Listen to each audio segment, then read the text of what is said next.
choose to be self-evident that all men are created equal. Inherently and historically opposed to secret societies, to secret oaths, and to secret proceedings. It's quite plain, sir, that Herr Hitler could not admit defeat in his air attack on Great Britain without sustaining most serious... The United States of America was suddenly and deliberately attacked by naval and air forces of the empire. Mr. Gorbachev, tear down this wall. Hey everyone, welcome back to the second episode of the Weekly Debrief. Lane, we are just knocking these out, aren't we?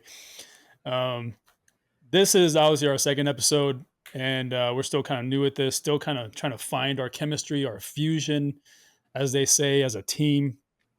We always start with some kind of technical difficulty, and then we finally get going. But welcome back to the second episode. In this episode, we're going to cover just one specific topic, but it's very complex and multi-layered. I mean, it has a lot of history. Before we get into that, I just want to spend a few minutes and kind of just shoot the shit with you guys a little bit, talk to Lane a little bit. Let's see if he has anything funny to tell us today. Any funny stories, Lane? Well, I'd like to get a conservative take on the news with Palantir and its software approach towards information collection, I guess is what I'll call it. I've seen a lot of dialogue this week, if you will, and discourse amongst actually conservatives of, what are we doing? Are we going back to, and you'll know it right off the top of your head, Kawa, but what was the law that we kind of went away from, the open collection on U.S. citizens back in the early 2000s in the name of terrorism or counterterrorism. But I thought that was kind of entertaining this week to watch, the C's part real quick on whether we should be going back to these types of, I call it a violation of constitutional rights for Americans, to say the least. However, you're talking about like after 9/11 when they came out with all those bills to protect us, but really they were just surveilling open us. collects, caught an open collect on all U.S. citizens domestically. It was the NSA. No, it was basically it was NSA, right? The government, Bush gave NSA the authority to basically spy on Americans. Yeah, without our permission and all this other stuff. And I remember Palantir. Like Palantir was a system that we've been using in the military for a long, long time. I mean, I think I heard of Palantir even like in the early 2000s. I don't remember exactly like when they came out, but man, back then I thought they were kind of a shitty system for the military anyway. By the way, it was Patriot Act. Patriot Act. Thank you. The Patriot Act. The Patriot I had to Act. look it up real quick. Designed to protect Americans, designed to protect us from terrorists who want to hack us from the Middle East in a cave, also from the Chinese who want to hack us from their ramen noodle shops. Yeah. And I mean, we should just do a podcast on 9/11 and all the freedoms that it has bestowed on us after 9/11, besides the two wars. Yeah. So what happened with Palantir? Tell me. So apparently, obviously rebranded. It is not called the Patriot Act. And man, I think our audience is like, these two knuckleheads show up unprepared to talk about the very things they bring up to talk about. But I told y'all we're just gonna bullshit. We're doing this part on the fly at least. Long story short, I think they have a software that it's going to enable them to. Here, let me do this while I'm talking here to make sure that I frame this properly, because some nerd will be in the comments and be like, well, that's not technically what it is. So some software nerd. Well, let's get those nerds! Nerds! Nerds! What are we waiting for? Well, I wish that software nerd hit us up earlier when we were trying to unfuck this podcast video feed. All you nerds out there, hit us up. We need some help. Yeah, so I think, long story short, they've rebranded. There's a software, and it's going to collect certain metrics and data on U.S. personnel or something. And I know I am wildly kind of identifying this in a very vague way. It's kind of like what I read about Tesla today. They said that Tesla is not an electric vehicle. Tesla is a data mining pod is what it is because of all the cameras on the outside, of all the cameras on the inside, all the sensors, like it can see when you tilt your head, it can tell when you're on autopilot. It logs literally every change the second you make it. Even your radio stations get logged. I mean, this is not just studying what people are doing activity wise, but it's studying their behavior. And I feel like Palantir is while Tesla is a private company, I mean, or public company, but it's private in a sense. But then, like, What's you got public in Palantir. the sense that it's traded, but it's mostly centered around government. Yeah, and I think Palantir is now officially government. It's like I don't know how Tesla didn't get this contract. I know, right?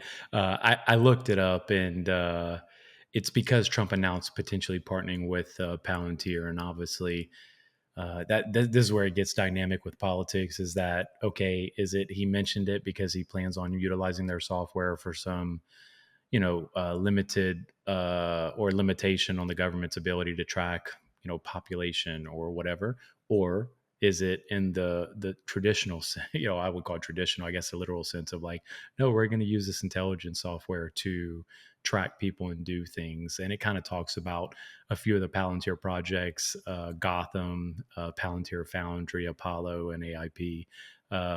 In this article, but it pretty much is saying that Trump announced it, and it doesn't say here specifically what his quote was, but obviously I could imagine with the news cycle and the media, they've ran with that to uh, imply that it's to the umpteenth degree of which how that partnership will go.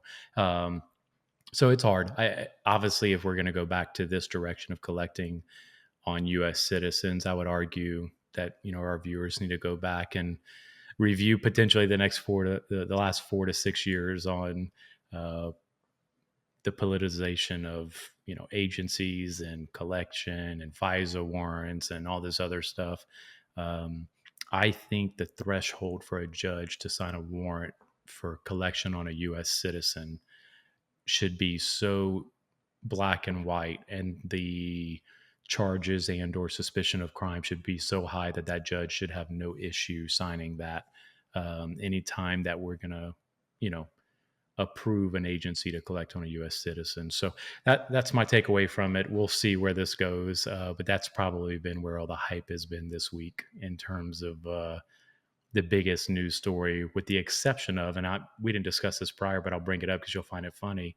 Not funny, you'll probably find it amusing, is Ukraine's ability to infiltrate Russia and park a bunch of 18-wheeler trucks, pop the lid off of some quadcons, and launch hundreds of drones to take out, $7 billion worth of strategic bombers of the Russian inventory. I found that somewhat entertaining also. Well, I think Trump should offer Russia to become the 52nd state, and we can protect them with our Golden Dome. We could just extend it over the pond. They wouldn't have had that problem if they were the 52nd state. I wonder what the total cost of that operation was versus the infrastructure damage it did.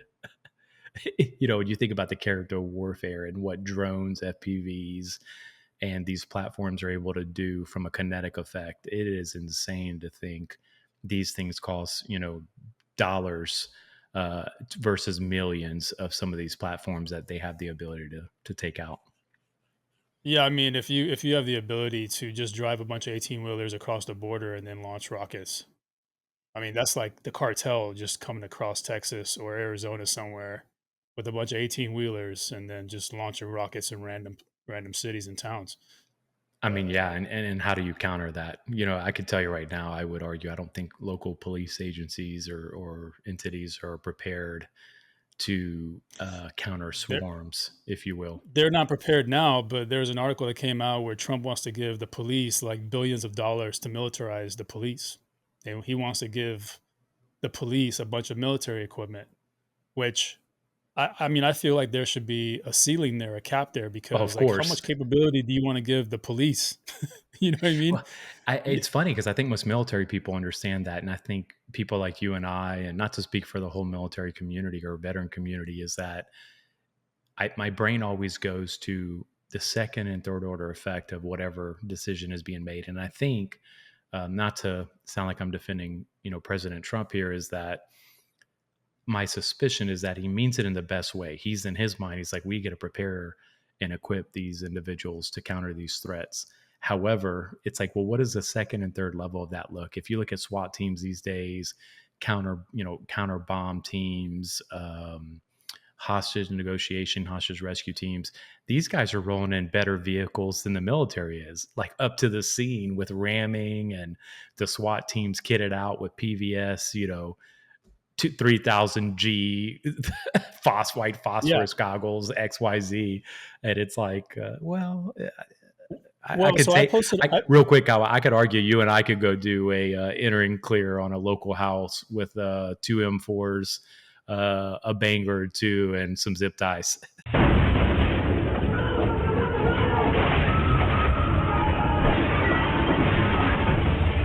And we'd be far more effective than a lot of cops. No offense, cops. A lot of you guys, for example, I posted to my story the other day on Instagram that article that I saw about Trump wanting to basically give the cops a bunch of military equipment. And I forget what my caption was on the story, but then I got a bunch of cops DMing me, and they're like, "What's wrong with that? What's wrong with Trump wanting to give us a bunch of military equipment and giving us the capability to protect you guys?" Because I was like, "Bro, you can't even protect me with your standard issue Gen 3 Glock 19." With your fancy red dots now, because most cops have, and you guys can't shoot for shit. I'm sorry, cops, police officers, don't unfollow us. But I'm saying that you guys have bigger issues than the equipment that you use. The equipment that you have organically to you now, you guys are hardly proficient with it. I mean, your most lethal tool, you can barely hit the side of a barn, and that's not all cops, obviously, and that's not special teams. Special teams, I feel like, shoot a little bit better. You guys could probably hit the side of a van, but like, I feel like But you the about to get cops some are. feedback on this one. Yeah, we're already like negative followers after this. But I feel like you guys want like these big vehicles, you want the armor, you want the robots, you want the tech, the drones, you want flamethrower, drones or whatever. But like you guys are what's the old saying? Like it's a little you're a little too ambitious.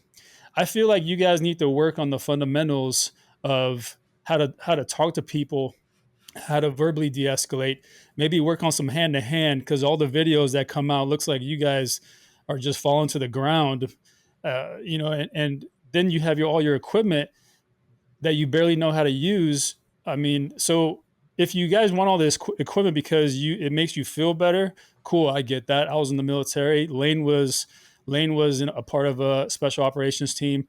I was in special operations. When we get cool toys, it's like, oh man, you feel like now you can just do this. You can just use this and be amazing. But it takes so long to be proficient with all the equipment. And by the way, the more tech you get, the more problems. All right. Murphy's Law will say that tech will give out on you. It'll die on you. It'll lose power, lose connectivity, and you're going to have a lot of trouble. But even right now, as primitive as the police force is with what they have, I feel like they're struggling a little bit. Well, So I'm all for you guys being capable. But then the other question is how much do you think these up armored vehicles are going to protect me and my family? You know what I mean? yeah. I don't feel. I mean, am I wrong? I feel like maybe I'm a No, what I'll do, and again, I think I come across abrasive. maybe slightly, for cops at least. They're gonna hear you and I love cops listen to though. You this guys guy. are awesome. Y'all just need some Um, work. so you said a lot there, and I don't need to unpack it all, but I'll just say I Yeah. want to upfront recognize the challenge that I think police, state troopers, federal agents that operate domestically. One of the main challenges that I see is that they don't have a switch to put on and off. What I mean by that is, in the military, if we go hit a target, our switch is on. We know where we're going. We're going to do things really fast. We're going to have to make decisions in a very rapid nature. And the outcome is typically dictated by a spectrum of acceptable risk and acceptable outcomes, meaning a success could be determined or be defined as capture the person versus kill the person. But if we get off the if we get on the X and we start taking fire, at no point is Kawa or I going to look at each other and go, well, we got to take this guy alive. At the end of the day, we potentially or just do what we have to do to make sure that we survive and get to some Agreed. success. What I'll say about a police officer, and I always say this, and this is a strong statement in it, but hopefully everyone can bear with me on this, is I think police officers are subject to and exposed to the legitimate impacts of PTSD because they're asked to leave their house every day. And again, and look, I get it. It's a career choice, right? That's how I looked at my military career. I chose a career choice. You don't need to thank me for it. I appreciate it. But at the end of the day, it was just a job in a career field that I chose.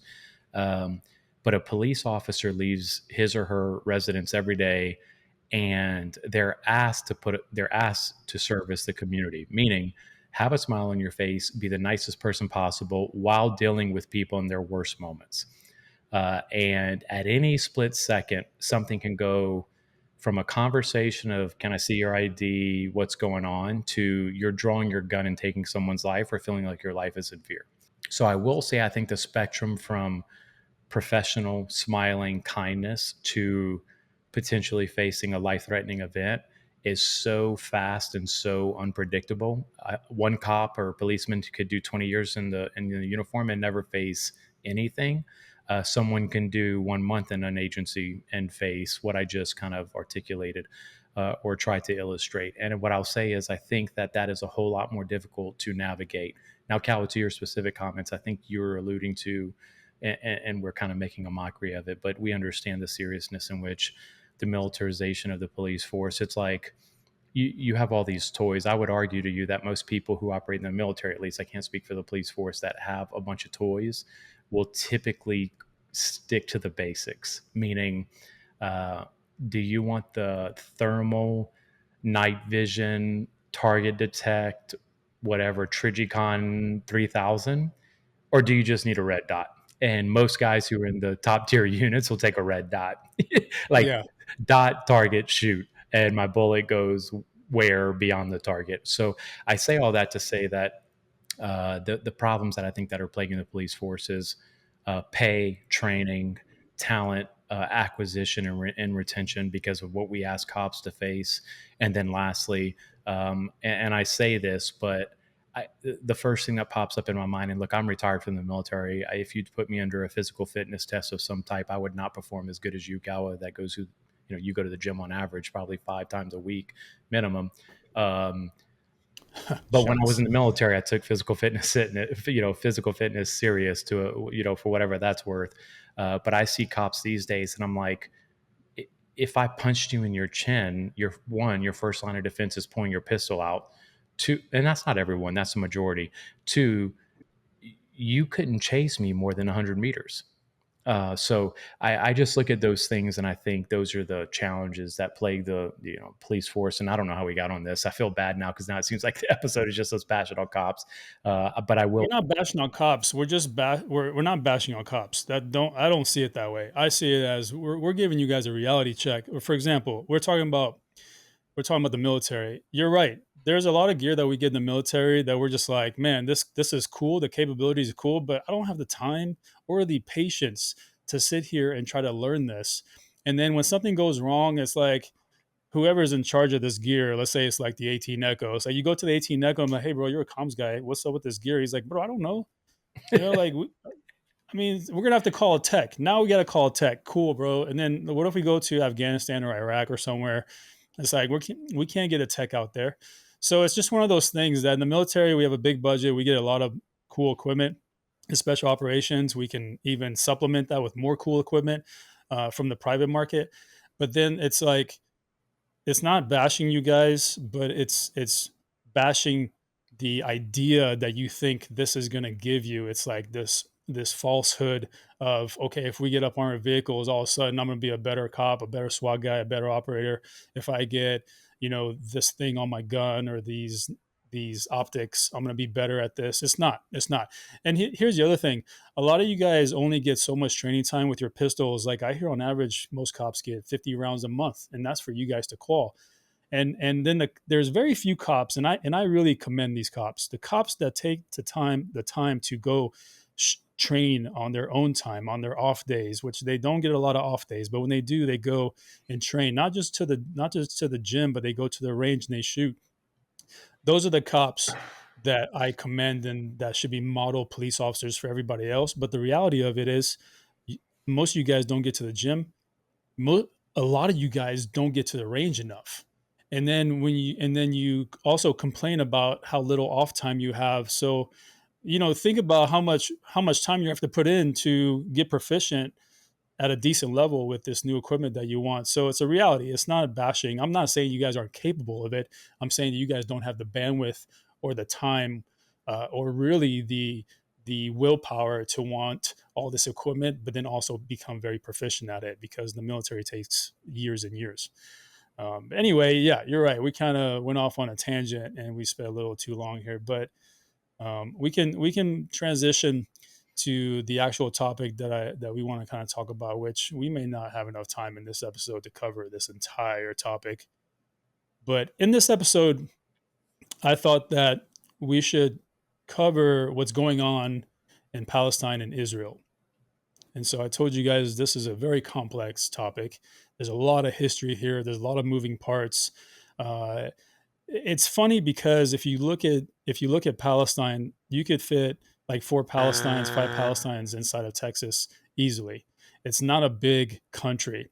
And I'm talking about Palestine with Israel included. It's such a complex conflict, and there's so many players and moving parts that it's crazy. A lot of people don't know what's really happening over there. A lot of people have a perception of what's happening over there, and then a lot of people just feed into the mainstream media of the news, the official narrative, and then some of the propaganda that's also out there. So we thought we'd spend this episode and talk to you guys about Israel-Palestine, the conflict there, how it involves us, and then once again, taking something, whether it's domestic or international, and then bringing it back down to the ground level of the American citizen.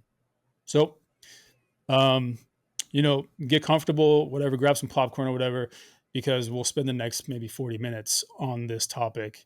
Lane, I know that you don't have as much background on Israel, Palestine, but I mean, how do you want to start this off? Do you want to ask some questions, or should we say the questions and should I give some preface? Well, I think where the most justice I can do this is upfront acknowledging the fact, to your point, that look, I am a Cajun boy from Louisiana, so I've been to the Middle East many times. You're one of my closest friends. I know you're passionate about this topic. I think I jokingly said in a text message to you, I think we need to cover this and do it sooner than later.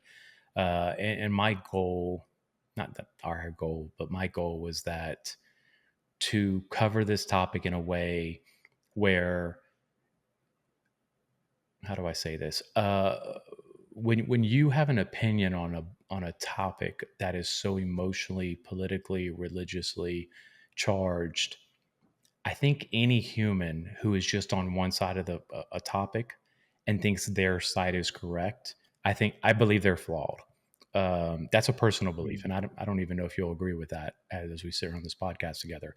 But what I will offer about this topic, what I do know, this spans generations. It's the borders, the ideologies, and people who know me personally are going to laugh when I use this term, but there's deep human suffering over not just months and years or decades. We're talking, and I know you can go back into the early history of this, is just the human element of this is like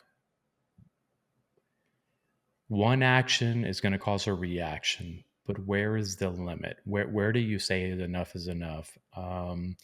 And I just think hopefully that this episode resonates with people to understand that you're going to have, it's not even an opinion. And I was just saying this earlier, is that your opinions are not emotionally charged or typically backed by your personal exposure experience. they're also the result of a lot of research through your time in special forces, time as we've notated before in fifth group and deploying to the Middle East. And I would imagine not only you being Muslim, but serving in special forces for the United States government at that, you have a unique perspective to say, look, this is what I believe in. And when I say believe in, I know you believe in the Constitution, you believe and are proud to say that you live in America. I also know that there are stories of you when you were a young Marine and or Green Beret still exercising your faith while fighting terrorists, because there's a common, misconception that like all terrorists are Muslims or all Muslims are terrorists, and that can be further from the truth. As I've stood shoulder to shoulder with either you, interpreters, and other Muslims alike, and I think that extremism, I can name Christianity examples. I can name Muslim examples. I can name Buddhist examples of extremism where people are leveraging and utilizing and weaponizing religion or something that is emotionally or close to, a demographic's heart to mobilize and maneuver them to a action or outcome because they believe they're doing what's right through whether it be information, campaign influence, or influential operations of such. So I did a lot of talking there. I don't know how much I really said, but what I hope to do is potentially pose, obviously open the floor up for you to kind of open it. Anyone who follows you on social media, I would argue knows where you stand generally. I've seen some comments and responses to some of your social media posts of people going, what about Hamas who attacked Israel this date? It's like, yeah, that's not okay. However, it didn't start then. There are Right. inputs and outputs to this thing over the last 50, 60, 70 years that also have to be discussed to say, okay, that's not right. However, it does not all of this happened in a vacuum. Let's talk about Israel's contributions to this. And hopefully, at no point does any of this critiquing or revision of history come across as being anti-Semitic, because I know you don't stand for that. I also don't want to stand for people who are anti-Muslim by a pure luck or sheer luck of lack of understanding. So that's a long-winded answer to, I think, what you asked me to kind of introduce or discuss in my opinion, but hopefully that covers on the framework or the approach of this episode. And we fully understand that there may or may not be things said during this episode that you agree or disagree with. But as we post this to the platforms, I would offer and encourage that people provide their inputs or opinions to this matter or their individual exposure to this topic to hopefully generate conversation, dialogue, and hopefully the entire collective learns from this. This is a complex topic. Like I said, it's easy to get wrapped around the axles of one side or the other. It's easy to kind of forego the principles of what's happening here and just pick a side based on emotion, based on religion, ethnicity, or just personal belief. But I like to take things and look at them from a principle level, because you're going to hear me say this a million times on this podcast. You cannot, when you put principles over politics, it usually guides you in the right direction. And what I mean by that is like morally, ethically, it guides you into the right kind of thought process.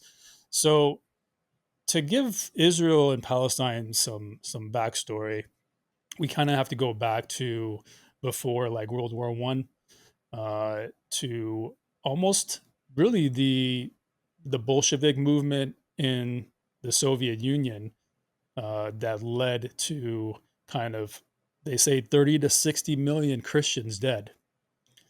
And there's obviously different schools of thought on who's in charge of killing, these Christians in Russia, and starving them to death, and why so many. And if you guys dig into the Bolshevik Revolution, then you'll see that that's where it starts.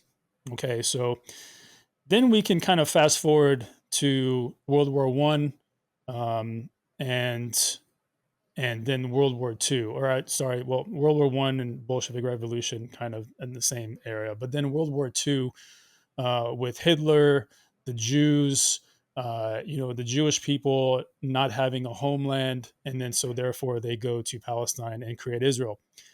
There's a lot that goes into this. I'm briefly kind of skipping over some details here, but people look at Hitler like he was the worst person in the history of the planet because he killed 6 million Jews. I would say that in the last couple of years, there's been kind of an awakening to other ideas of who Hitler was and why he did the things he did. And if you look at some of the backstory as to why Hitler ended up killing 6 million Jews, which I personally believe is not 6 million, but we can get into that later. But if he did kill 6 million Jews, why? What were these people doing that he just rounded them up? Um, and you can say, well, and people who are pro-Palestine will say, well, Israel is the new Hitler and the new Nazis. I don't quite think so.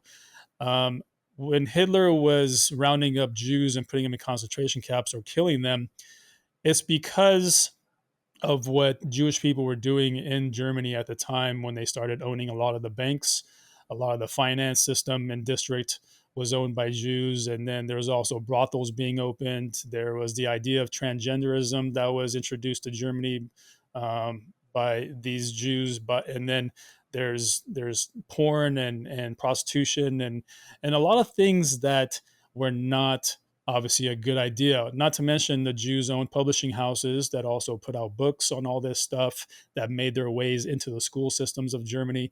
So there was a lot of buildup here to why Hitler did what he did. Now, I know that I kind of glossed over that, and you guys are like, whoa, whoa, whoa, that's controversial. Hang on a second. Like, we need to talk more about this. But I feel like there's not enough time in this episode to go just piece for piece all the way to 2025. So we can come back to this depending on your guys' feedback if you want to hear more about this, or maybe we do like a part 2 sometime. But World War II was fought, America got involved, Germany lost, and now the Jews needed a home. The entirety of Europe and the Americas now has sympathy for these people because they're like, dude, 6 million Jews died? Man, we got to help these people out. We got to give them a home. So they decided to go to Palestine naturally because they're Jewish and Jews have a lot of history in Palestine. Back to the Israelites with Moses, with David, there's a lot of history there that is of Judaism or of the Jewish faith. So naturally they want to go to their what they consider their homeland because they're God's chosen people and God gave them Israel 4,000 years ago. So that's where they're going to go. The problem is that when you claim to be part of a religion and you say, hey, we're Jewish, so we want a homeland in Palestine, as Palestinians and as Muslims, they were okay with that because if you look at Islamic history, they took Jews in every time. In fact, during the Crusades, the Christians, when they took over Jerusalem, they killed all the Muslims and Jews. When the Muslims came in on a different crusade and took over Jerusalem, they let all the Jews and Christians live there as long as they paid a tax, which is basically just a protection fee. Like if somebody invades, we will protect you. If you go out there, we will protect you.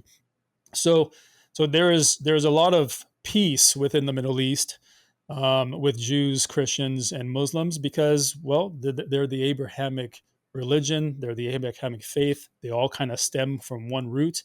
And so therefore they all, because they shared the same faiths, they all got along for the most part throughout the entire Ottoman Empire. And if these European Jews left Germany or Poland or Europe and went to Palestine and said, hey, we just want to live here with you guys, and we can coexist just like, the Jews, the Palestinian Jews that have been living there, the Palestinian Christians that have been living there for centuries, because they were like, hey, we're Jewish too, so we're going to come live here. The Palestinians, I feel like, would have been completely okay with that because that's when the early flotillas of Jews came from Europe on boats, the Palestinians welcomed these people with open arms.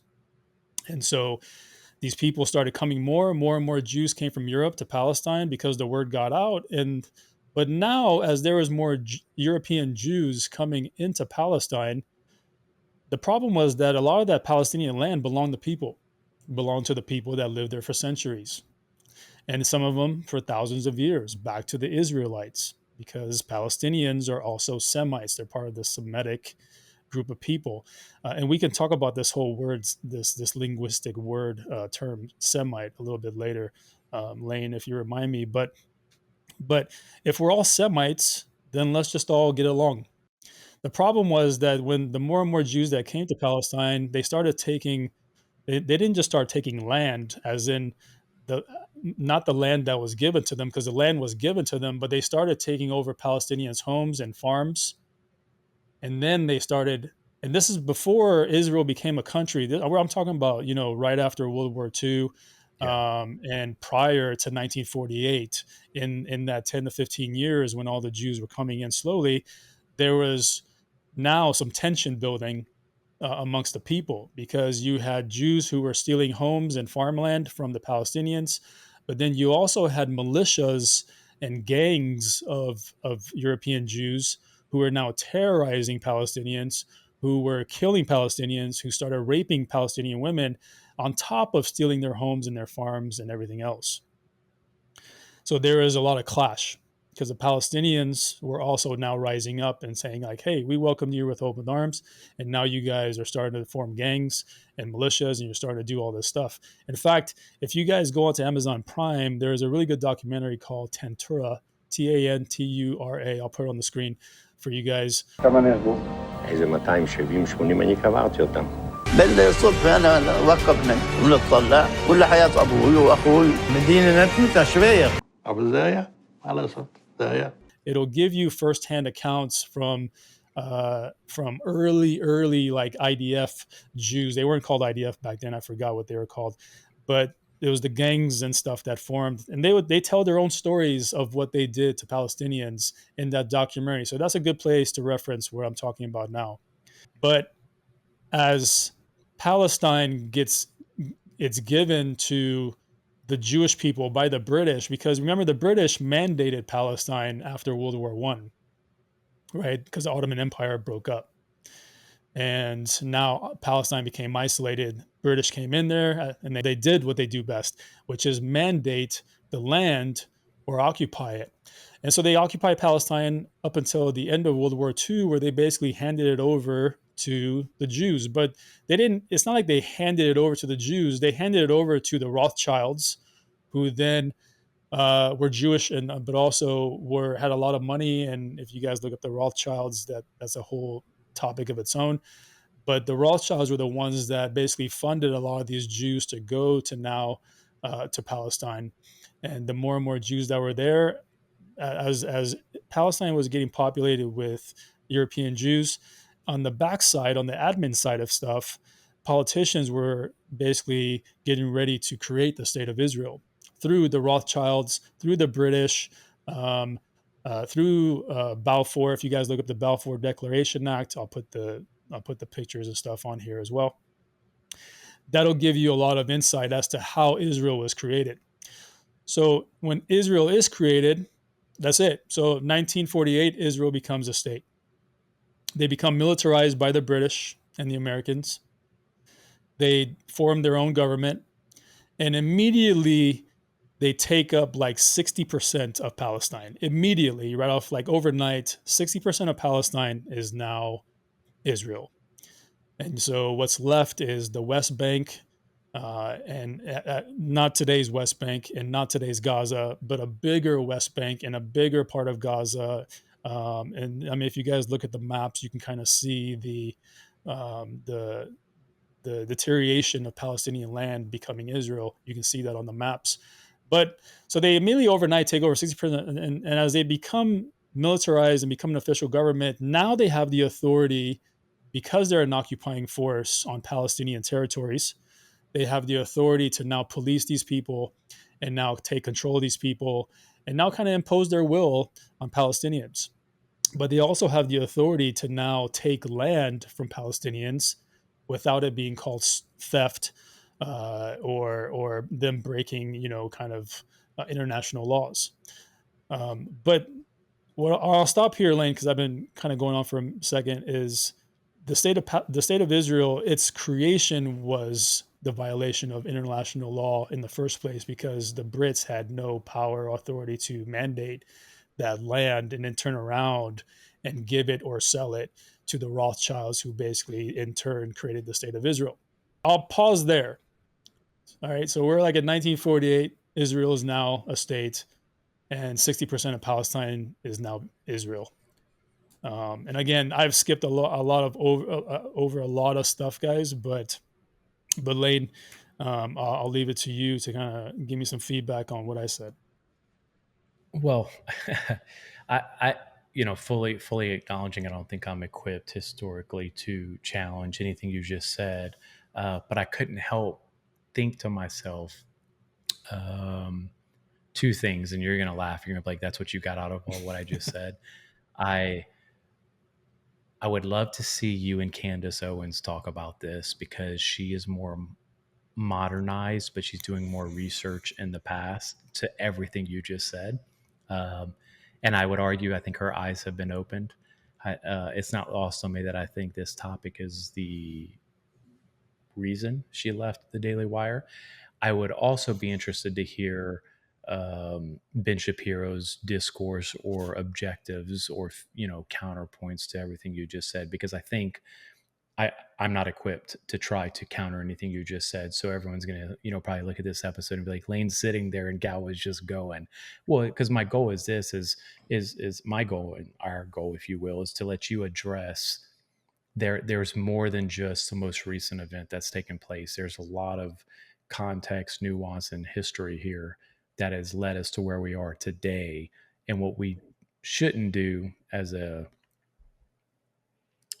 collective is recall the latest event and go, oh, latest event is X, you're bad, you're the enemy. So what I've done, I don't know, with or without your endorsement, is I crafted a few questions today, and hopefully some of those questions can get after. I don't know. I wasn't trying to counter perspectives or perceptions of you and your opinions or positions, but I get to see you post routinely on social media, and I see some of the comments and whatnot. So I just thought it would be useful to present a couple questions to, hopefully they're provocative in nature, but more importantly, provide you an opportunity to maybe minimize or give you an opportunity to elaborate that your opinions or your support for Palestine or Palestinian people are not just because you're blindly loyal to the cause. It's because you have a general understanding, that's not fair, a detailed and historical understanding of the history. And that's why your passion and your opinions and stuff in a 20-second story of Instagram can't be obviously captured. And I know you personally, so I know a lot of times you're like, I'm not going to address that that's wrong. Killing innocent people is clearly wrong. Yeah. So I don't know, with your approval / endorsement, I'd like to ask you a couple questions and see what your kind of feedback is on these. And hopefully these questions represent two things: enable you to further elaborate on your support for Palestine and potentially critique Israel. And real quick, and I have to say this, is I don't have to be read up on a topic or history to understand this. Anytime any race, any ethnicity, any demographic of people are beyond approach, what I mean by that is no matter what they do, you can't critique them or you're anti-Semitic. Or if you critique them or say something wrong that they're doing is wrong, that's racist, which is a very modern mentality I feel like we've generated in this society. That's a red flag for me. If Kawa offers a point and he says, well, the Israelites or Israel has done X, Y, and Z, and someone goes, that's anti-Semitic. It's like, is it true? I don't know. But is it true? Is it false? Is it a false claim? Or is it the truth and the truth doesn't land well? Therefore, I have to call you a word that devalues your opinion. So I know I said a lot there, Kawa. No, that's good. That's good. I don't know. I think before my, you get into your question, can we just talk about this term Semite and anti-Semitic? I just want to educate people on this term. So when we think of anti-Semitic today, the way it's sold to us on the media and everything is that if I'm anti-Semitic, that means I'm anti-Israel. However, the term Semite is a linguistic term. It is, by definition, a group of languages that belong to the Levant, to the Middle East, to the bigger Middle East, languages that have been spoken since before Jesus. I mean, Hebrew, Aramaic, Arabic, Phoenician, and there's like 22 of them if you guys want to look them all up. And so, who would be defined as Semite? A lot of people, millions and millions of people in the Middle East from different countries and parts of North Africa would be considered Semites because they belong to those linguistic groups. And when you belong to that linguistic group, that is it. You are a Semite. So for Israel to sit here and take that term and exclusively make it about themselves and say, so they're implying that they're the only Semites. Because if I talk shit on Palestinians, I'm not anti-Semitic. If I talk shit on Saudis, on UAE Emiratis, on Qataris, I'm not anti-Semitic. But if I talk shit on Israel, all of a sudden I'm anti-Semitic. So the term anti-Semitic is only applied to Arab people, some people from North Africa, and anybody else that belongs to those language terms or languages. Those are the Semites. Now, a lot of you will say, well, then Israelis speak Hebrew, so wouldn't that make them Semite? Yes, technically it would make them Semite because they speak the language. However, you have to understand that most of the European Jews that live in Israel today, Hebrew was not their native tongue. A lot of them came from Poland, Ukraine, Lithuania, Romania, and there's a bunch of other countries that they came from, Russia, and that was their native languages. In the early days of Israel, once it was created, the first prime minister of Israel actually made it law that whoever comes to Israel as a European Jew has to give up their native tongue and adopt Hebrew because that's all that's going to be taught in Israel. And also, if you want to stay in Israel, you have to speak Hebrew, because if you're going to stay in Israel and speak Russian, and then that Jew speaks Polish and that Jew speaks Ukrainian, that's not going to work. You guys don't have an identity. You're a melting pot of Europeans, and that's the image projection that they didn't want to give. So to become more one with the uh, area of the Levant and to be accepted as Semites, they adopted Hebrew. All their publications and school materials turned into Hebrew, and then that was it. But technically, you're right. You guys are Semites now. It's just you just can't take it and make it about yourself. That's the only problem I have with it. Okay, so we can move on to your questions, Lane. No, so I think you actually have. I think you have answered one, but I think the following part of it is you're going to laugh at this question that I got this. I got these questions from a couple of people that are Jewish and or American that may not understand this topic. So there's your context of this. But critics often argue that being pro-Palestinian means being anti-Israel or even anti-Semitic. How do you personally draw the line between criticizing a state's policies and promoting a just cause without feeding into harmful stereotypes? How do I draw the line? The thing is, I don't think a line has to be drawn when it comes to the whole anti-Semitic thing. As far as being pro-Palestinian, meaning that I'm anti-Israel, that's also not the case. There's no line there. There's in fact a lot of gray area there, because I can be pro-Palestinian and pro-Israel if Israelis conducted themselves in a way that would be on par with Palestinians. And I know I'm going to get people that are like, "What? Well, Palestinians are terrorists and they attack Israel." Got it. But for the most part, Palestinians are not attacking Israel. If you want to get technical, it's Hamas that's attacking Israel, and then we can get into why they're attacking Israel. But if Israelis just wanted to live in Palestine again, they could have done that in peace, together with Palestinians, and there wouldn't be this mess in the first place. But if Israel, for example, you're talking about criticizing state policies, Israel has policies that are defined as apartheid, as ethnic cleansing, as it being okay to kill indiscriminately. It's okay to destroy homes of people just so that you can build condos for more settlers.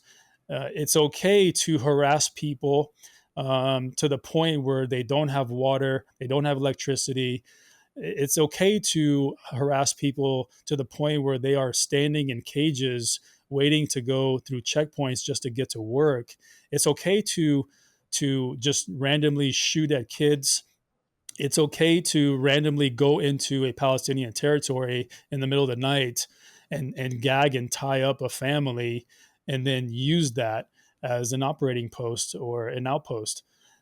If that's your policies, I'm telling you right now that whether you did it to your own people or in this case you're doing it to Palestinians, no one would be okay with that. No one would be okay with that. So if and you know, state policies. Israel has made it very clear that those are their policies. They have made it very clear what their intentions are. And so if there has to be a line that's drawn, it's the one that Israel drew when they started just indiscriminately treating people like livestock and less than human. They forced the hand of this whole situation, and therefore now we have this pro-Palestinian versus pro-Israel or anti-Israel thing. I'm not sure if that answered your question, Lane. Um, No, I think it does. so The answers are not the answers aren't right or wrong. It's an opportunity for you to address, I think, common concerns or questions from people who don't understand this topic. I think it's weird. A lot of your answers lead into the other questions, which go to show you how interconnected this topic is with different elements of society and the human behavior. well, let me finish. Let me Another finish with question. this then. Go ahead. Sorry, let me finish with this. As far as the stereotypes, harmful stereotypes. So just cause, right? I can sit there and advocate for Palestine. So be pro-Palestine. I can be anti-Hamas. I can be pro-Israeli people. I can also be anti-Israeli government. You see, so it doesn't have to be so black and white. And as far as harmful stereotypes, each side has stereotypes. People think Palestinians are terrorists. Well, people think that Israel is the most moral and democratic people in the world. I feel like both of those stereotypes are way off base. Okay. Palestinians are not terrorists. Palestinians are just people. They do have what a lot of the world wants to call a terrorist group within them. I personally call them a resistance group. Israel, on the other hand, is not the most moral army in the world, because if they were, then we wouldn't see footage of young kids beheaded without limbs, bodies on fire, blind, starving to death, dying of cold, malnutrition. We wouldn't have seen that for the last year and a half since October 7th. Okay, we wouldn't have seen that. If they were the most moral in the army, then they would have treated these people with some dignity a long time ago and learned how to live together in peace, and then also figure out how to partition this land so that everybody could live here. Because again, the Palestinians were okay with it. On the other hand, the Palestinians, saying that these people are terrorists and they all need to die, because I've heard that so many times now here in America, Americans who are just ignorant and take side with Israel say, yeah, Palestinians, they should just all kill them, or they should all just move them to some other country. I feel like if I were Palestinian and I was living in this country all my life, but my family's been living in this country for centuries, maybe not 4,000 years, but centuries. And we had people that came in and started occupying the land and started treating us the way Israel treated Palestinians in 1948, especially with the 1948 Nakba. Then I feel like there's going to be resentment that starts growing in my heart, Lane. I feel like there's going to be anger that starts growing inside me. There's going to be a fire that starts growing inside me. The moment I see my people start to die, that's when I get angry, right? But the moment I see my life change for the worse. The moment I see my house stolen, the moment I see now personal family members start to die.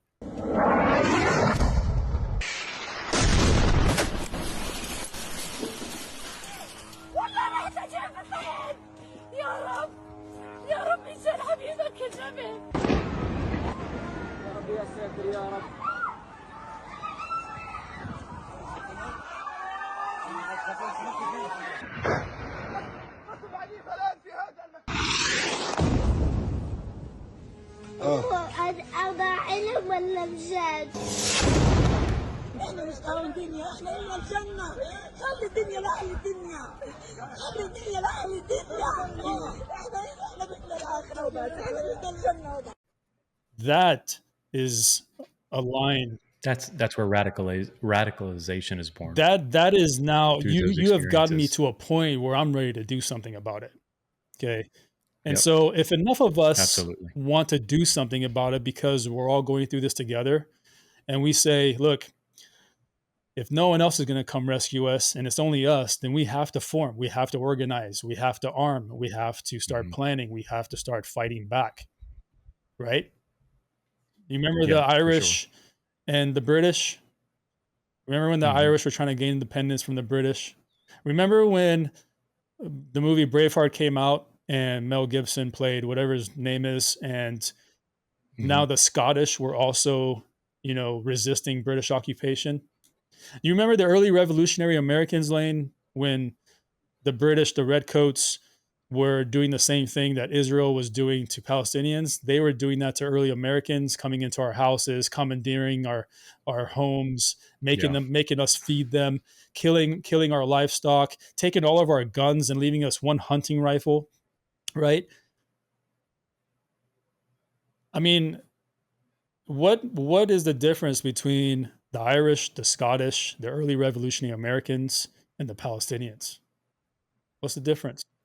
Revisionist history, recalling the things that you want to recall to justify an opinion or perspective, versus acknowledging all of it to show the simultaneous convergence of religion, human behavior. I don't know if you noticed that I didn't say race or religion. It's human behavior over the history of our existence. People to do bad and good, right? Like, and I know it's a lot more dynamic than that, but that's what, as you were, listing off those historical events, that's the first thing that came, is like, that's all human behavior, the good and the bad.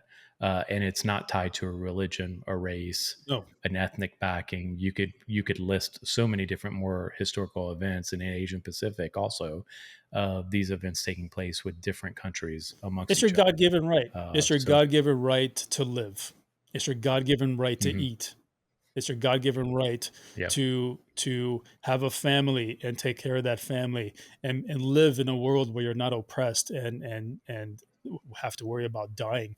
So if anybody in this world, if that happened to anybody in this world, let's say today somebody came to Houston, like the cartel took over Houston, okay?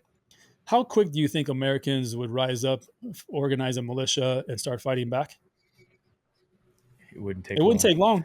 No, it wouldn't. You're right, dude. Because this is America, bro. We got guns out the ass. An hour or two. In Palestine, that was happening for 30 years. Actually, it was more than that. It was like 40 years before a resistance even formed. Could you imagine? In Houston, or let's say in Nashville where you're at, if the cartel came and took over, could you imagine 40 years of having to put up with that before you actually form and start to resist?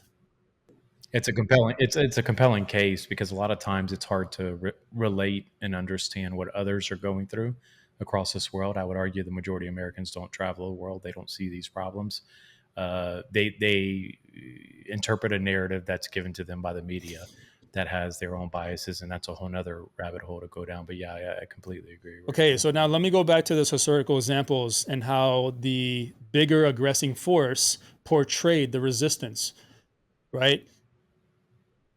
In the case of the Scots, the English said that these are They didn't say terrorists back then, but it was basically synonymous with terrorism. These are terrorists who are now attacking British troops on our territories, which was really Scottish land. The Irish, even to this day, the IRA exists, right? But in early days of the Irish resisting the British, they were labeled the same thing, words that were synonymous with terrorists. The Revolutionary Americans who attacked the British, who formed the Minutemen, these patriotic Americans who had enough balls and enough of the tyranny from the Brits, who rose up to fight for their families, to feed them, to have freedom, were across the pond called terrorists. In Great Britain and the UK, nobody looked at the early pioneer Americans or the revolutionary Americans as just Americans. They said they're terrorists. They're attacking our troops over there. We over here look at the resistance in Palestine as terrorists when they're just doing the same thing that the early revolutionary Americans, the British and the Scottish and the Irish were doing. But because the Israel has such immense power and influence in the media with partnerships like the US, the Brits, that they can paint Palestinians however they want, not just Hamas. You see in the media, they don't stop at Hamas. They don't say Hamas are terrorists. They say all Palestinians are terrorists. They say there are people in Israel who will say Palestinian children need to die because they're future terrorists. What they mean is these kids who have grown up in this world where they saw their family die, they saw their homes bombed, they saw their farms stolen, they've seen all of their livelihoods taken away one thing at a time. What they really mean is these kids are going to grow up to resist the actual terrorists. Yeah. So that in principle, we have a bigger occupying aggressing force who is oppressing, killing, ethnic cleansing, genociding, whatever you want to call it, a certain ethnic people. And these people in the 70s and late 70s started to gather, organize, and rise up against this aggressing force. And they called themselves the Muslim Brotherhood. Eventually, they became Hamas. But regardless of their names, they became a resistance against their oppressors. But because America and Israel are such allies, we're very good with our media, mainstream media, and calling anybody we want terrorists or whatever we want to call them, bro. Because like after 9/11, the entire Middle East were terrorists. Every Muslim in the world was a terrorist. So we have this really good ability to just blanket label people, whatever we want to name them, to fit the narrative. But principally, it is inevitable for an occupying force to meet resistance. Inevitable. Yeah. Like you said, human behavior, right? We went through in the Middle East. Human behavior, right, Lane? Yeah. Like if you start affecting my livelihood, my human behavior, my mental health, my emotional health, my physical health, if you start affecting that long enough and harsh enough, you're going to meet resistance. And that's just human nature. People can only take so much of dying and being occupied and oppressed where they start to rise up and now fight back with whatever little they have. Our early forefathers fought with the one hunting rifle that the Brits allowed them to have per household. And people will say, well, Hamas shoots rockets. Yeah, because Hamas gets to shoot rockets. Guess what? They don't have billion-dollar technology with precision laser-guided aiming targeting systems. Hamas will kill Israeli people because, again, they don't have the capability to just strike, military and government buildings and just kill the government and the military. So yeah, but they are fighting back with what little they have. And if you don't think that the early revolutionary Americans didn't kill innocent people, you're wrong. They killed the British, which obviously were soldiers, but then they also killed their families. They also killed the slaves of the British. So we don't exactly have a clean history ourselves. I think Hamas and Hezbollah, like I always try to tell people, Iran is probably the bigger issue or challenge there. Those are just splinters / microcosms of that. Yeah, well, I guess I would like to hear that. I think as much as America destabilizes the region, I don't think Iran helps it much either. I mean, Iran is a country who we got along with for a long time. But then we didn't get along with. So then we staged a coup and we overthrew their actual leader, their elected leader, so we can install Mhm. our tyrannical puppet. And then we use the tyrannical puppet's oppression of their own people to say, "Hey, Iran's the bad guy." You know what I mean?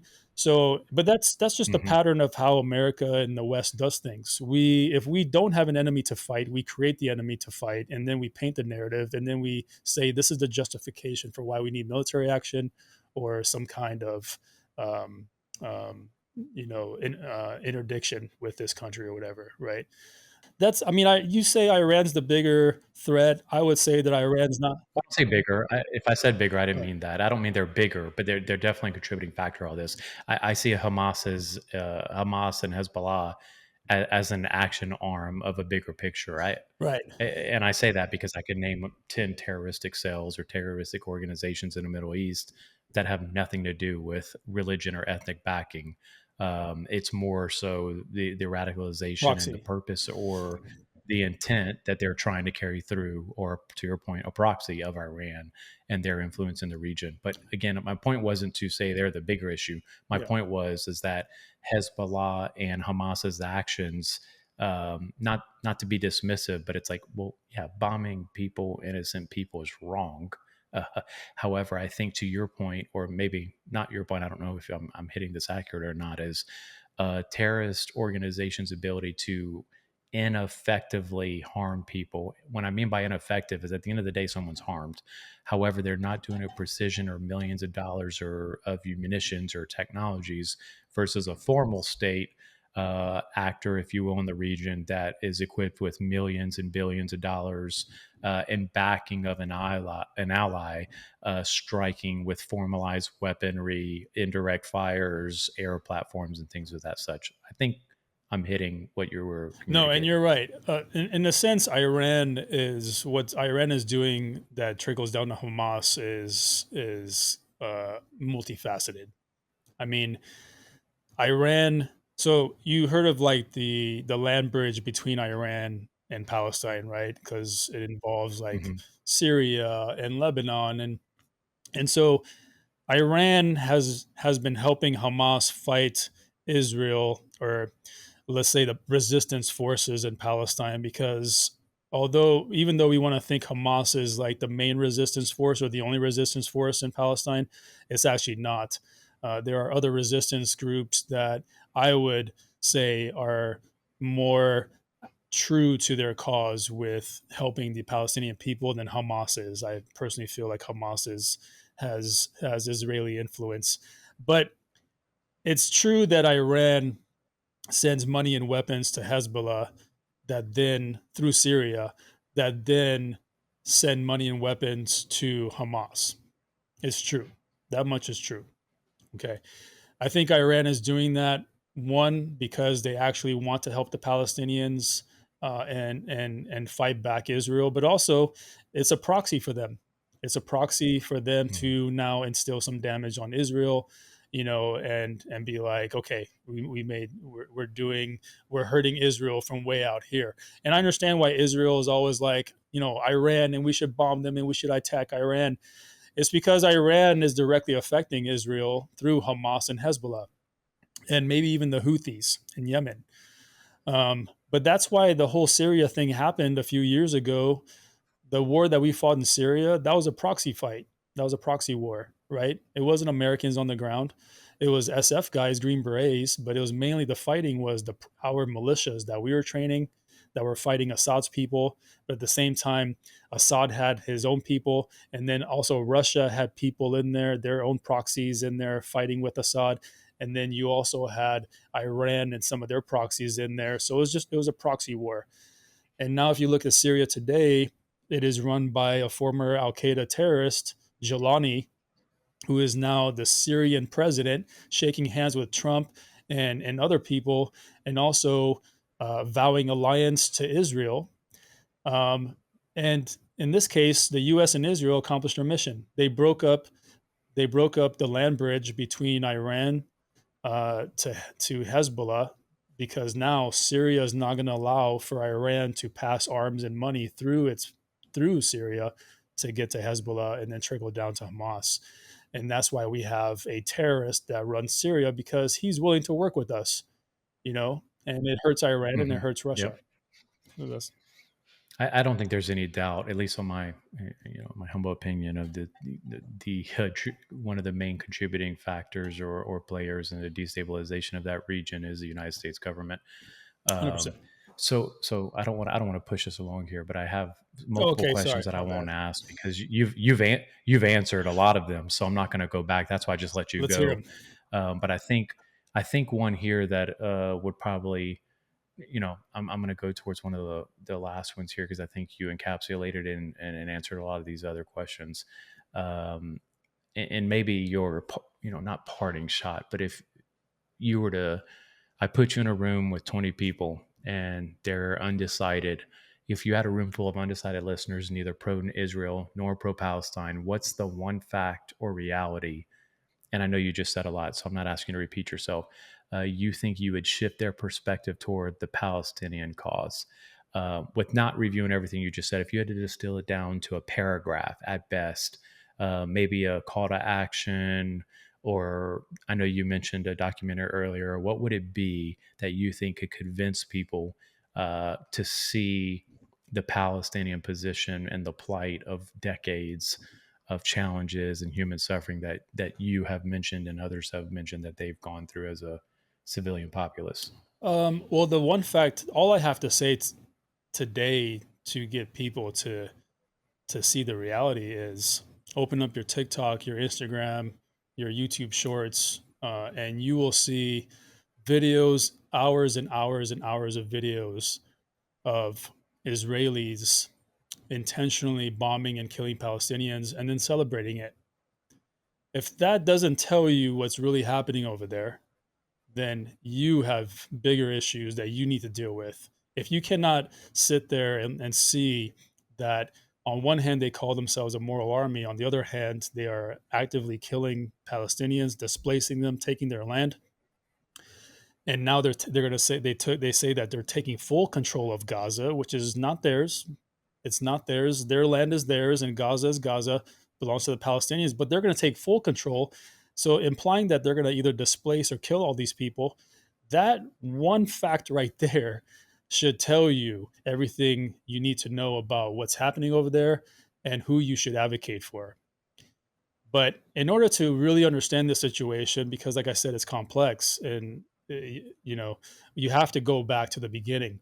If you really want to get into this and go down some rabbit holes, then look up the beginning of Zionism. How did Zionism begin?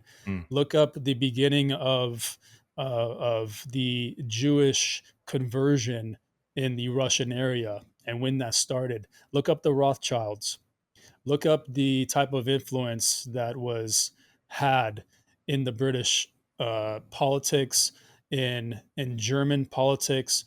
Look at what these people have done in the very beginning that has led to how they got the state of Israel created, and then what they did once they got the state of Israel created to all the way to 2025. You kind of have to go all the way back to the beginning, because the core of it is corrupt. The very core of Zionism is corrupt. And if you look at everybody who claims to be a Zionist today, they are openly admitting to you that the goal of Zionism is supremacy. It's in a supremacy over the world. In this case, it's Jewish supremacy in the Middle East. Here in America, it's Jewish supremacy within our politics, within our political system, and our laws. For example, if you criticize Israel, there's a law that is trying to get passed where if you criticize Israel or even question Israel, that could land you in jail for a year and a $20,000 fine or something crazy like that. But that's a law. Well, Cal, if I could Yeah. real quick, and I think you just struck a chord with me. I think the older I get, the more principled I'm becoming. I used to have opinions and not share them. But when you just said that, I got angered because I have watched, and we don't have to go down this rabbit hole, but I have watched progressively Christianity be mocked in public forums, and I'm sure I'm talking to the choir with you because you've heard people generalize and insult Muslims around the world. But we're generating laws or creating or drafting laws to protect Jewish people. And I'm watching people make a mockery of Christianity across our country. And it borderline upsets me. And this isn't coming from the guy who goes to church every week. I don't. But I believe in a freedom of religion, a freedom of speech. And I may not like everything that someone says or articulates, illustrates, communicates, but I have a right not to be around that person. I could walk away. I don't have to be there. So I didn't mean to No, cut you're you good. off there, but when you said that, there's just something about that. It's like we're going to generate or create or legislate a law to protect Jewish people when making a mockery of Christianity has been a joke for the last 10 or 15 years. The very tolerance that I think Christianities have in Western civilization to accept through the pursuit of embracing others and bringing people into that religion. And I guarantee there's people that could say, well, laying on Christianity, there's a lot of judgment and a lot of, events that they could bring up to challenge the moral compass of the Christianity or Catholicism practice of Right. Catholicism. But with all that being said, it's like, how are we legislating right now to protect a certain demographic or religion when I could argue there's multiple demographics within our country that need protection? That's right here in our country. Yeah, So frustrated there's no me. law that says, if anything, America, I thought, was supposed to be a Christian country. I tell people that America is not a Christian country and has been a Christian country for a No, long time.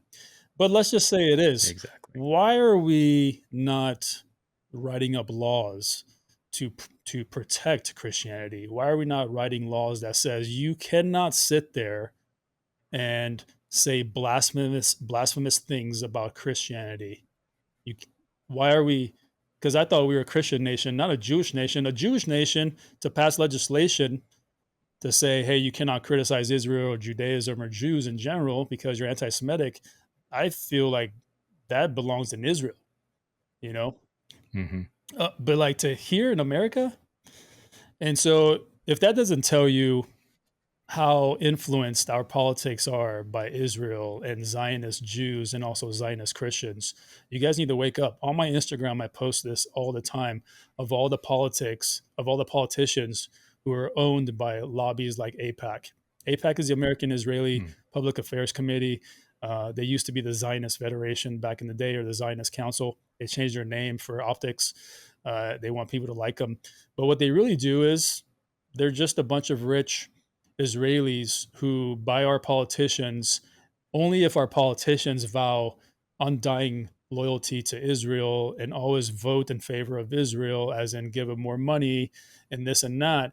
Then you're going to get a bunch of money for your campaign. You'll make it to the office and they'll keep funding you and they'll keep, making you go up the ladder of politics, and maybe if you're the right guy, one day they'll put you up for presidency or something like that.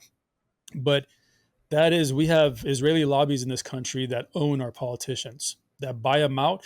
And why would our politicians say no to free money? They don't care about Palestine, you know? Well, yeah, I mean, not to oversimplify this or maybe challenge your point there, but the campaign finance regulations we have in this country are insane. And the fact that billions and billions of dollars can be burned on campaigns is I'll call the fundamental issue, but definitely acknowledging AIPAC and the I guess we'll call Israel. I mean, influence in listen, if it was an politics is American insane. lobby, like the oil lobbies, the gambling lobby, the outdoors recreation lobby, if it was like these lobbies and they're like, hey, we want more legislation and more laws in our favor and this and that, I get it. That's business. But to have a foreign lobby like AIPAC, who's not even registered under FARA is the Foreign Agent Registration Act. They're not even registered and they refuse to register under FARA because if they do, then all of their activities, their meetings, their finances Yeah, would all be monitored, have to be disclosed. Yeah. disclosed, and they can't have that. So AIPAC is an Israeli lobby, but they name themselves American Israeli, as in they're American. They're not. Most of their money comes from Israel. The triangle is like Well, this: and our politicians get bought out to get public office, to get public to hold public offices so that they can pass legislation that sends money to Israel. Israel turns around and gives some of that money back to AIPAC. AIPAC uses that money to buy more politicians, and this cycle keeps going and going, and it's been going for decades and decades before the creation of Israel. In fact, this has been happening because remember, Yeah, I mean, you said if it was American companies, but I would argue I don't even accept that. I think but at least they're millions or American. billions of dollars being spent. No, I get it. I know what Yeah, you meant, but I'm just saying that if I run for the Senate and I have a huge influence in the state that I reside in or I'm from, and I'm raising $30 million, but the competitor, the person I'm running against, raises three hundred right. thousand. Do I win on my merits or my ability, or do I win on the funds Money, that I had available to me, money. or who my side of the aisle passed and supported and got behind? Which I don't think that's within the spirit of our Constitution, right? Like you could say business or competitive spirit. Okay, Yeah. fine. The other person won. But I don't think that's what our republic, if But you we can't will, even was focus on that. Like designed we after. can't even focus on just No, I know. attacking American lobbies who are taking advantage of the system with all their dollars, because we have foreign lobbies that are Yeah, for like, sure. yeah, they're dwarfing these American lobbies. When you have Yeah. APAC that spends hundreds of millions of dollars on American politicians throughout the years, that's dwarfing any oil lobby, any casino lobby that's out there. And you can look up these Yeah. numbers. They're open source, guys. Do some research. Well, I mean, and that's APAC and that stuff. But I'm not trying to shift away from Yeah. it. But I couldn't believe that $1 billion was spent on Kamala Harris's campaign, while claiming that Trump has all the rich people on his side.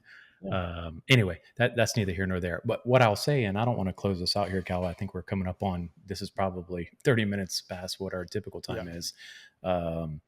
You provided a lot of nuance and historical stuff that could be taken, serious in a serious nature. And I implore people to go and, fact check you or see where you're wrong and offer that feedback. But what I'll tell you, and you're going to laugh at this, is I'm not going to give people a documentary or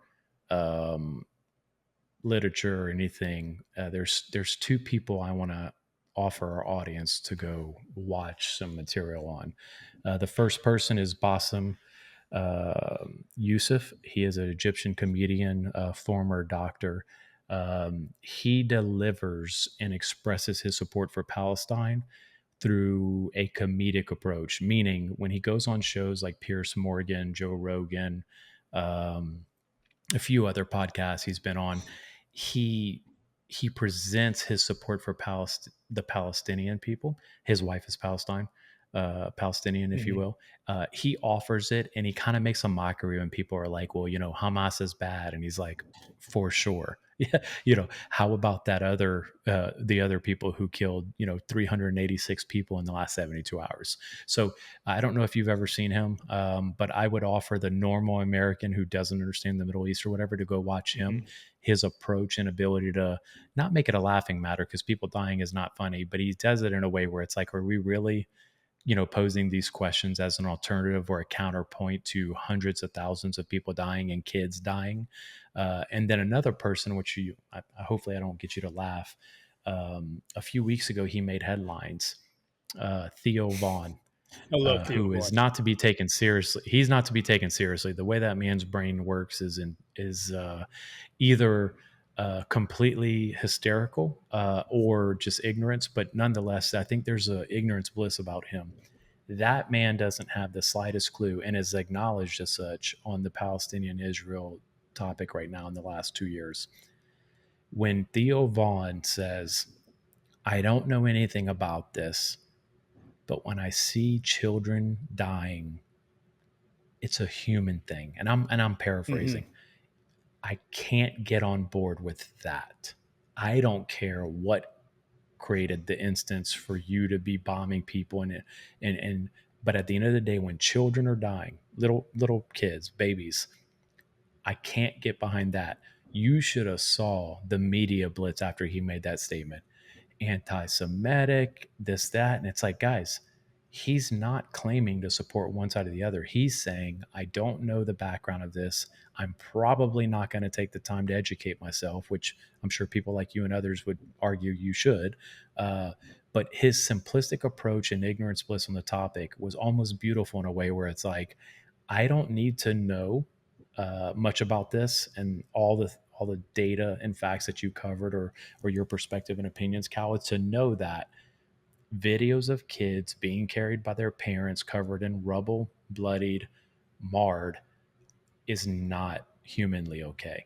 I've watched many famous people like Candace Owens, Theo Vaughn, and I could list others Tate since they've brothers, kind of gotten to a point to say, Dan hey Bilzerian. guys, this is a bit too much. This is a bit too much. They just get blissed with they're a ist, they're a racist, they're an anti-Semite, they're a this. So, and look, I can tell you, I don't understand the historical context and or people being anti-Semitic, but I will tell you, we have a modern version of that in our society today, American society, where anytime you critique or offer, you know, that behavior is unsatisfactory in society, they're like, well, you're a ist, you're a sexist, you're a racist, you're, you know, and as a Caucasian white male in America, I am apparently by default privileged and all these other Black privilege.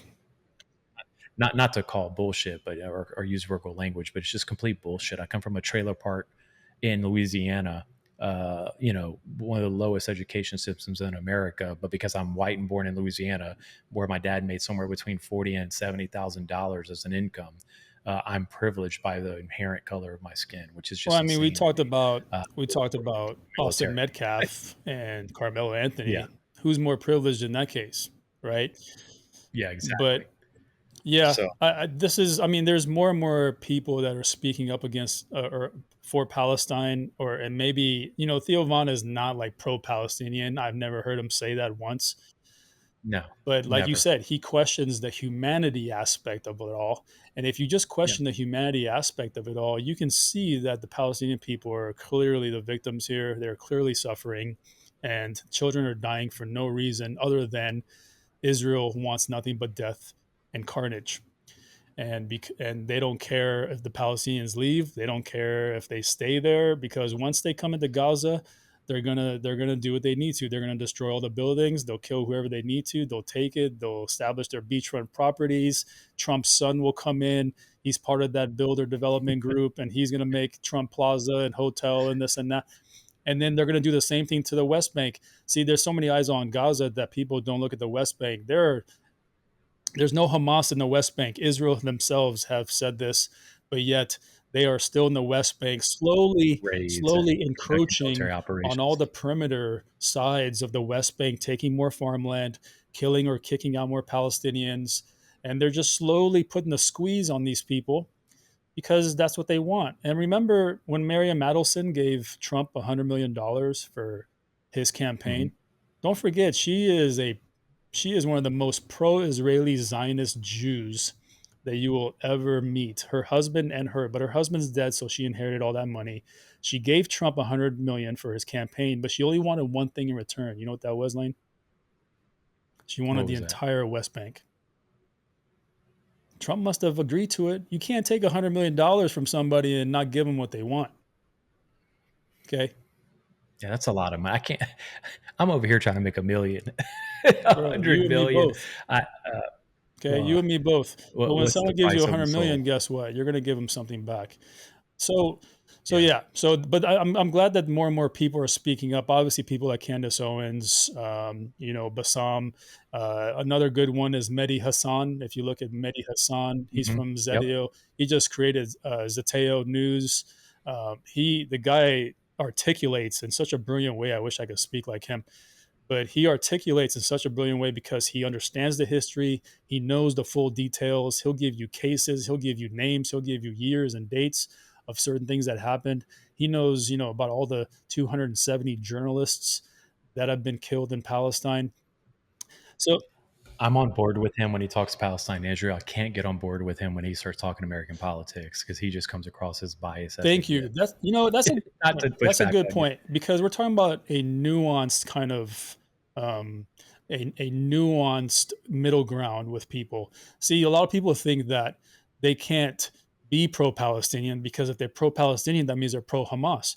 And a lot of Hmm. Israelis feel like they are now associated with Israel's actions, like American Israelis. I'm sure Israelis all over the world who probably don't agree with what's happening feel like they're tied to that just by association. Yeah. I feel like I can look at an Israeli, an American Israeli. I have Jewish friends in LA, and I can look at them and be like, dude, you're a good person. I like you. I don't care what your faith is. I don't care what your skin color is. I don't care what your background is. But all I know is that how you conduct yourself with me is good in my books. So you're good. We are good, bro. You know, and I can do that. But then on the topic of Israel, I can sit there and disagree with him and still be friends at the end of the day. Being pro-Palestinian doesn't make you pro-Hamas. Being anti Israel government and Israel military doesn't make you anti-Jewish. Like I said earlier, I can be pro-Palestine and anti-Hamas. I can be pro-Israeli people and anti-Israeli government and military. We have to be able to think that way. It's not like, when I was criticizing Trump in his first 4 months of presidency, a lot of conservatives on my Instagram were like, bro, I thought Trump was your boy. Why aren't you like on board with this and that? I was like, That's tribalism. They just why want do you to I be on have one to side be all on the way, board no with matter what. everything this man says and does? I voted for You him. don't. Therefore, that gives me the right to be his biggest critic. So when he steps Yep. one foot off the path that he has claimed or promised us, I am going to be the first one to criticize him, as should you. If you voted for the man, you should be the biggest critic. The reason I didn't criticize Biden and Democrats the entire time he was there, or Obama, is because I didn't vote for them in the first place. That would be me preaching to the choir. Hey, Lane, Yeah. this Biden guy, man, he sucks. And you're like, well, duh, bro, I know that too. So yeah, so why do I need to say that? But when it's our guy in office, not doing the things that he promised, but also doing weird things, things way off course, like America taking Gaza for themselves. Like that was a fucking curveball. But like stuff like that, I should be able to criticize them. But at the same time, that doesn't mean that I'm anti-Trump. Yeah, and I think what you just got after without saying it, Cal, is just when you walk out your front door of your house, you don't walk around with this label on top of your head says I'm Muslim, I'm a veteran, I'm a whatever. People identify or recognize you as how you present yourself. And hopefully, regardless of people's ethnic or religious backgrounds, I would argue if when you come into public, you're a good human, you treat people good, you try to do your best to be polite, you open a door for someone, you let someone come out into the highways because they're trying to turn into the highway and you're sitting in traffic. I think those small wins, if you will, or positive reflections on society are more important than your personal identity, political identity, or religious identity. And quite frankly, I think if our country could get back to just being good humans and less branded, or making sure everyone understands their preferences, or whether it be sexual, racial, religious, all this other stuff, I think we'd get back to a common ground to where we could appreciate someone's opposing view, knowing full well when this conversation is over, the goal was never to agree or disagree with you. It was to enable you in a space to express yourself and your opinions, and hopefully a space where I can receive them, understand your perspective and where you're coming from, and understand that there's beauty in a difference of opinions. If we could just sit there and talk and just exchange, like, okay, what do you think? And I say, okay, well, allow me to disagree, but let me tell you where I'm coming from.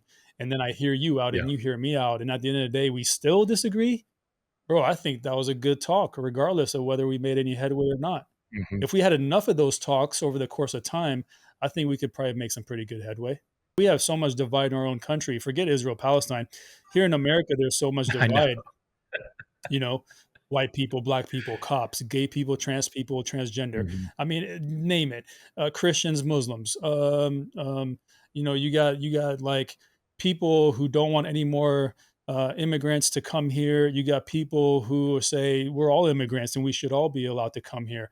I mean, you got so much divide here that it's like, how do I get people to understand Palestine or even give a shit about Palestine when here in America we have our own problems? And that's part of the reason why people kind of take the I'm just going to stick my head in the sand approach to the Palestine Israel thing, because one, they don't want to invest in learning about the situation and doing their own research, and two, it doesn't affect their everyday livelihood, right? So why Yeah. should they? That's when Americans Yeah, typically care, or yeah. humans, is when it affects I'm them. glad more and So more people are talking about this. It needs to be talked about. This is the only way we put pressure on politicians. This is the only way we make change. I know it's cliche thing to say, guys, but here as American people, we have so much power with our voice. If we were just to unite on things that we agreed on and then brought that to our leadership together in a unified voice, we would actually make change in this country. But again, when you have people so divided that they can't even agree on skin color and this, why would they ever march together on Washington and demand accountability from their politicians? They would never. yeah, and as you just said that, it made me think. It's like, um, to your point, there's so many issues we can't get some kind of concurrence, or at least a spectrum of agreements of the left and right side, or the positive and negative side of things. Where when you talk the Middle East and the implications of things going on around our world, hopefully some of these topics and these sensitivities can be raised without the death and destruction and the impact on your life or one's life. The reason, and it's sad to admit this, what I believe, why it's starting to get coverage, you've been talking about this the entire time. The Theo Vaughns are now starting to talk about it because the numbers are insane. It's absurd of the amount of lives that have been lost. And that's why you're seeing a human reaction to, okay, well, that's too far. When, as I watch a Possum or you or whoever, no, it was too far 30 days after the event. 60 days after, when we're clearing buildings and clearing an entire area, it probably was too far then.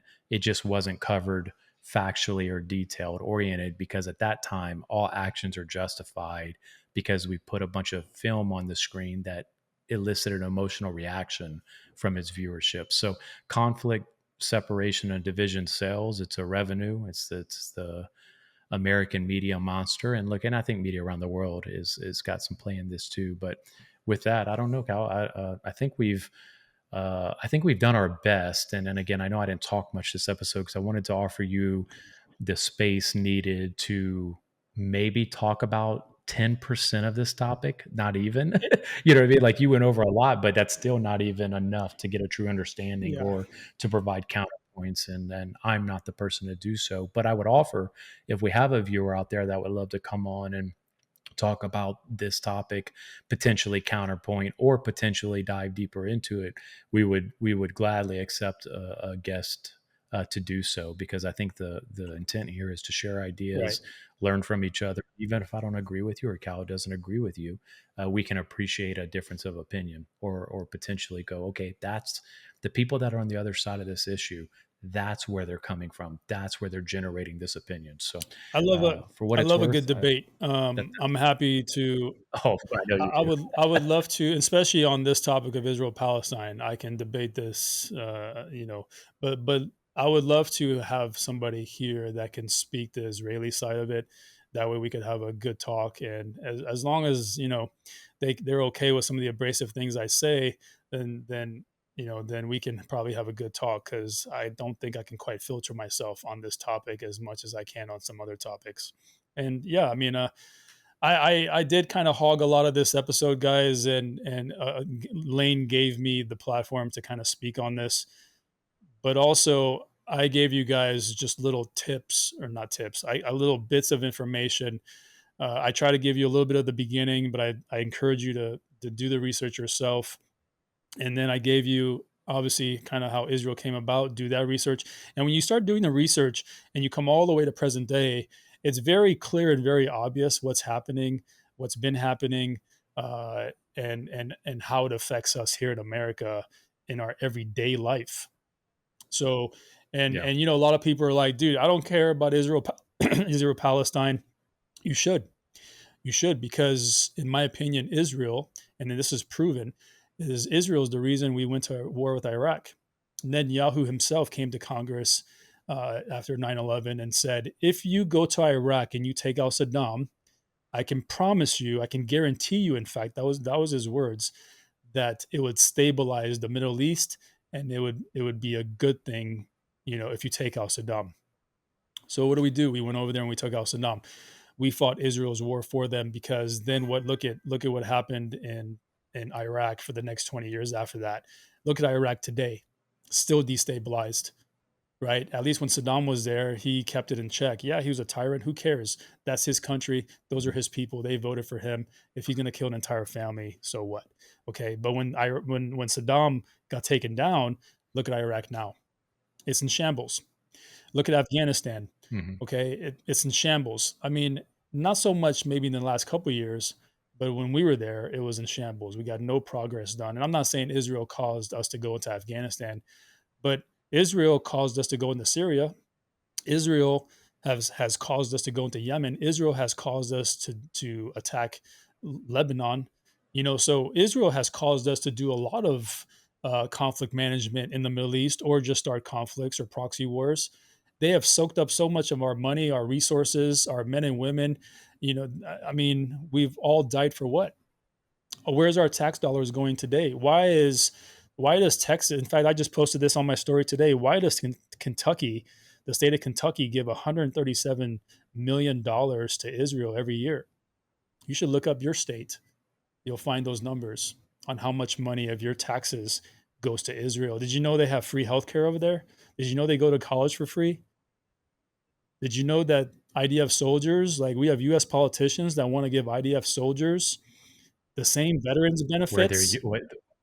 they wear IDF The, uniforms in you have Congress. American politicians that want to give IDF soldiers the same benefits that we deserve, when yet we have a record number of homeless vets on our streets, without food, without water, without shelter. You got Vietnam veterans that are dying in the lobbies of the VA, in the streets, that don't get any attention. But yet your hard-earned tax dollars go to Israel and all those people and the wars that they want, and your sons and daughters go there and they die. Because please tell me, somebody here, one of you, just one of you in this audience, tell me, what good has come out of all the wars that we have done in the last 20, 25 years? What good has it come to us as Americans? What, are you more free? Are you more secure? Do you have more rights? Do you have more influence as an American citizen? Do you hold more power over politicians? Please tell me. Do you breathe cleaner air? No, you can't.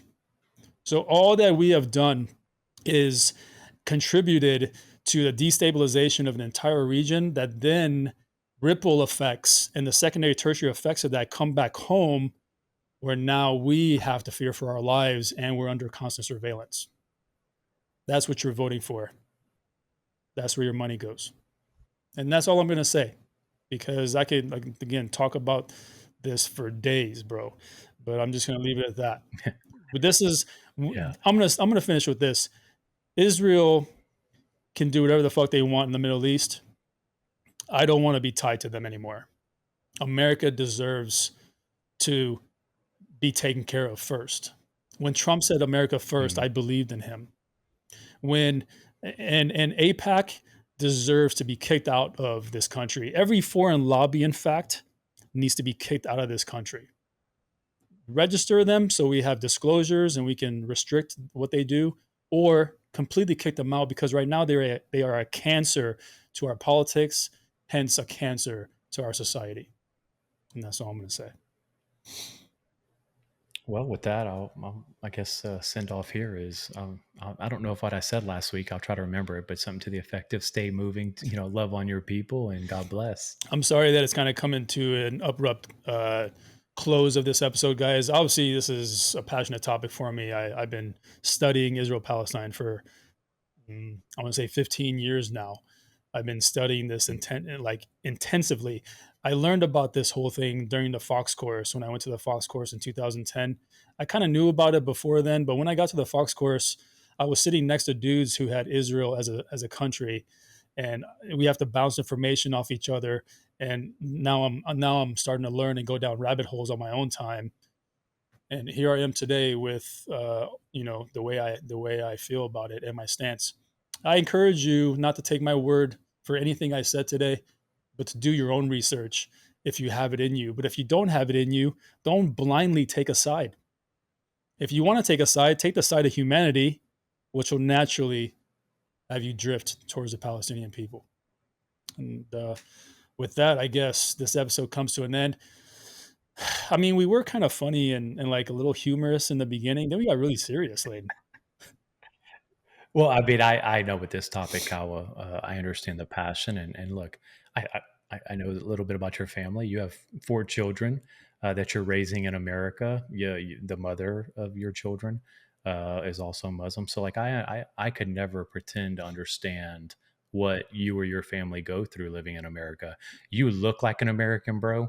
You know what I mean? You're optically look that way, but I have access to your family and the practices and things. So being emotionally attached to you and your family by default makes me want to learn more. Not everyone has a friend to drive that curiosity. So like my friendship with you drives me to wonder and ask questions.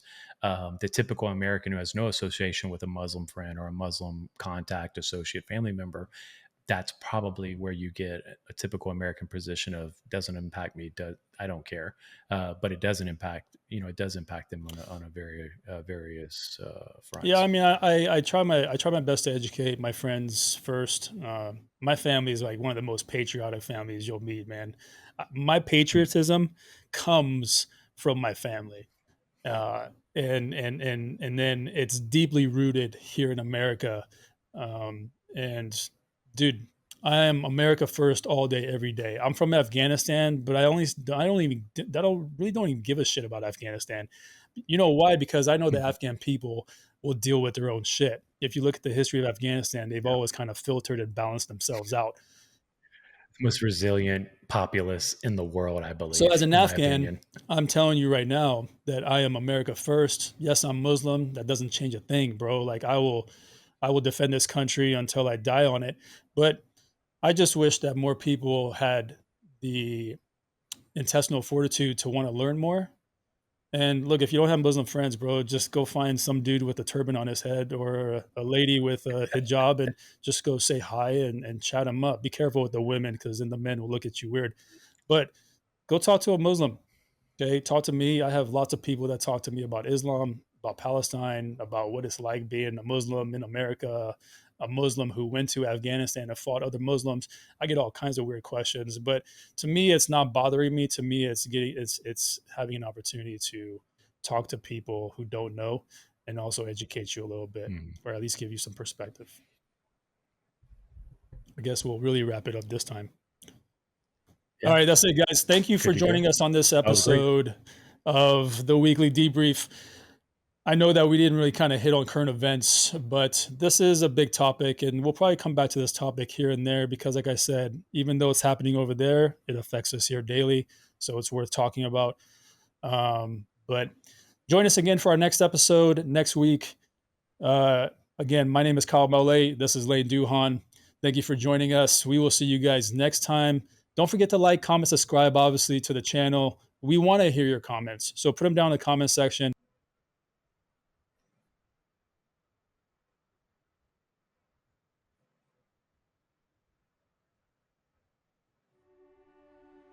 Give us feedback. And with that, we'll see you guys next time. Cheers. Night, night.